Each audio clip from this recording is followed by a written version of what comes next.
कोंढा येथे भाऊराव पंचवटे यांनी शिक्षण क्षेत्रातील भ्रष्टाचार बऱ्याच प्रमाणात उघड केल्याबद्दल सन्मानपत्र, पुष्पगुच्छ, वृक्ष भेट देऊन सन्मानित करण्यात आले।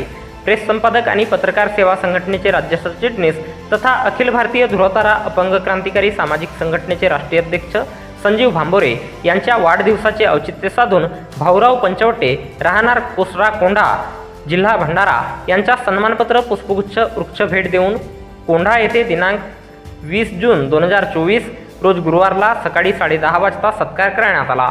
यावेळी संजीव भांबोरे यांच्यासह पत्रकार तथा प्रेस संपादक, पत्रकार सेवा संघटनेचे पवनी तालुकाध्यक्ष प्राध्यापक प्रेमानंद हटवार यावेळी प्रामुख्याने उपस्थित होते। भाऊराव पंचवटे यांनी शिक्षण क्षेत्रातील भ्रष्टाचार बऱ्याच प्रमाणात उघड केल्याबद्दल त्यांचा सत्कार करण्यात आला।